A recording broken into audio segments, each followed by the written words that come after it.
Well, most of us will wait until Sunday and the 11th hour of the 11th day of the 11th month to honor those who fought for our freedom.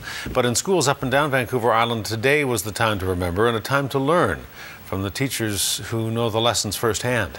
CTV's Chandler Grieve reports. They file in wearing poppies, understanding why they are here. But for almost all at Wellington High in NANAIMO, the horrors of war is something they only read about in textbooks. Today, Captain Trevor Green replaced the textbooks. When a man snuck up behind me with a crude axe and swung it two-handed into my skull. The 2006 attack by an axe-wielding insurgent in Afghanistan nearly split the Canadian soldier's brain in half and left him in a coma. But 6 years later, he is on the road to recovery. I just started the next stage of rehab. I'm walking on parallel bars now. The man that nearly killed him in Afghanistan was a teenager, the same age as many in the audience today. His message to them is simple: education is powerful.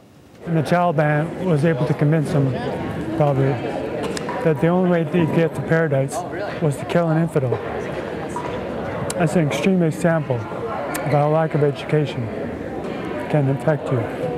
In Flanders fields, the poppies blow between the crosses. Row on row. For a young cadet who had the honor of sharing Canada's most famous poem to her classmates, Trevor's presence is extra special.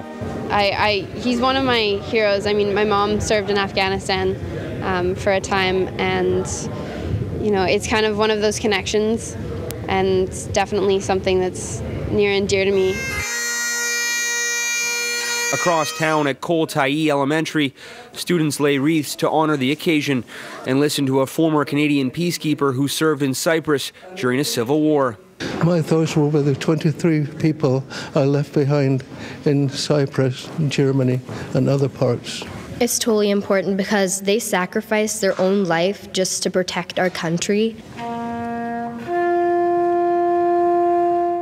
Sunday at 11 o'clock, the rest of us will have our chance to pay our respects and remember those that gave and continue to give so much for our freedom.